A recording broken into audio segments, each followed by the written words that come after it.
많은 분들이 전원생활의 부푼 꿈을 가지고 시작하지만 실패하시는 분들이 많은데요. 전원생활에 실패하는 이유가 뭘까요? 전원생활은 도시생활에서 삶의 방식이 바뀌는 아주 큰 삶의 변화라는 것을 인식하고 충분한 준비를 하고 시작해야만 합니다. 어찌 보면 제2의 인생을 시작한다 해도 과언이 아닙니다. 전원생활에 실패하는 원인 중에 하나는 준비 부족입니다. 전원생활을 하나의 창업이라고 생각을 하시면 되는데요. 시골에서의 텃밭 농사, 자빌 대행사업, 그리고 취미 컨텐츠 활용 산업을 믹싱한 종합 엔터테인먼트라고 해두죠. 농사 위주의 전원생활도 있겠고요. 건강 취미 쪽에 비중을 두는 생활도 있겠죠.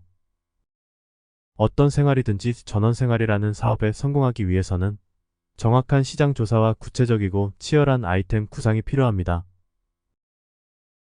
많은 분들이 전원생활에 실패하는 이유로 쉽게 생각한다는 것입니다.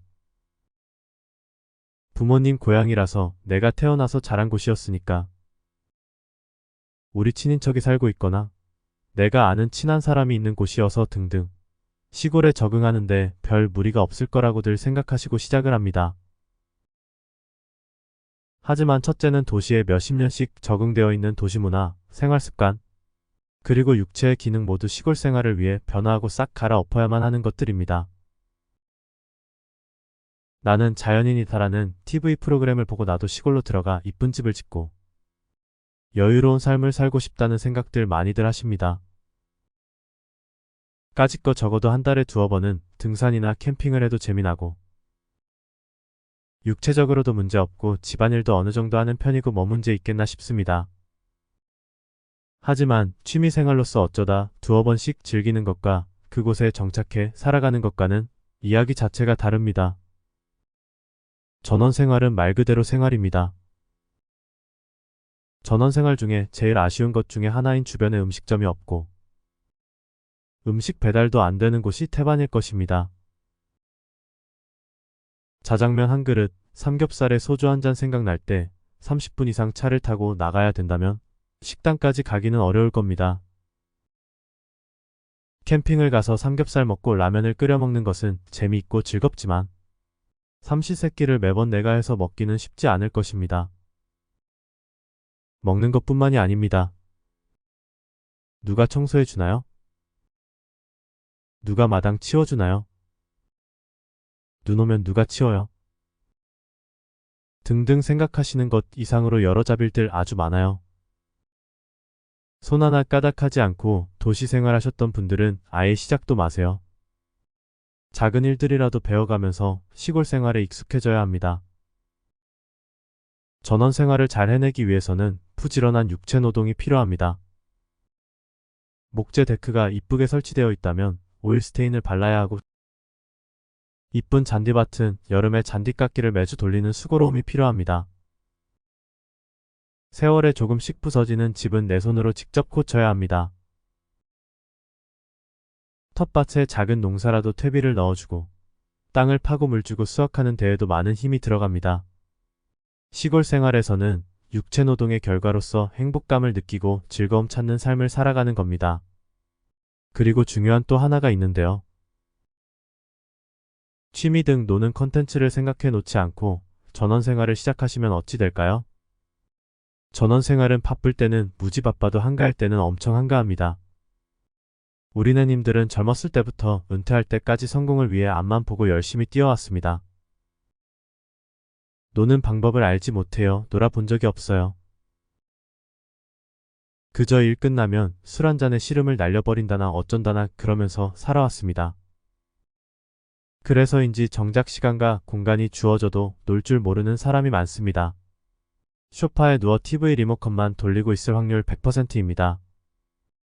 기본적으로 마당 앞쪽 조그마한 평수에 잔디 좀 심고 집둘레에 꽃도 심고 나무를 가꾸며 10년 후에 이쁜 집을 가꾼다고 생각해보세요.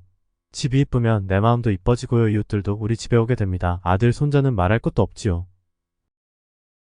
아들, 손자들이 도시 생활에 찌들려 힘들어하다가 한 번씩 휴식 휴양의 공간으로 내 집으로 쉬러 온다고 생각해보세요. 가슴이 뽀тат해지지 않습니까? 집안에 필요한 요것저것 만들려면 목공 기술도 조금 배우시고요. 아무도 없으니 삑빽거리며 악기 연습해도 문제 없으니 색소폰이나 트럼펫 등 악기 배우기 좋고요. 음악은 당연히 따라오는 것이겠지요. 주변에 강이나 호수가 있다면 낚시에 취미를 두어도 좋겠지요.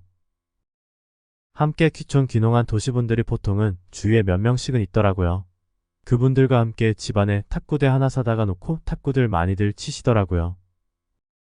이것저것 생각하시면 도시에서는 할 수 없었던 삶을 풍요롭게 하는 많은 즐길 취미 콘텐츠가 많은데요. 내가 만들면 되고 그리고 찾아보는 거예요. 적극적으로 찾고 즐기는 자세가 필요합니다. 도시 생활만 하시다가 시골에 오시면 시골 생활과 문화에 적응하지 못하는 경우가 왕왕 있습니다. 아파트에 살다 보면 같은 동에 살아도 말 한마디 건네지 않고 사는 경우도 다반사이고요. 나 혼자만 법규 잘 지키고 남에게 피해주지 않고 잘 살면 땡입니다. 하지만 농촌에서는 어떻습니까? 길 가다 어르신 만나면 인사드리고 한 번씩은 막걸리도 한 잔씩 내어드리고 옆집 바쁠 때는 도와주기도 하고 함께 어울려 사는 시골 문화입니다. 이제 막 시골 생활을 시작하면 쉽지는 않겠지요. 귀농 인구의 약 43%가 지역 주민들과의 관계가 좋지 않은 이유로서 시골에 대한 선입견과 텃세로 힘들어한다고 합니다. 시골 농촌 공동체에 적응하는 것이 쉽지 않다는 뜻입니다.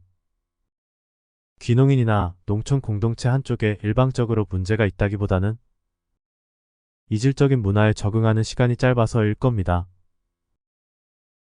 비록 외지인 입장에서는 부당해 보이더라도 시골 사람들 입장에서는 오랜 기간을 거쳐 굳어진 마을 문화일 수 있습니다.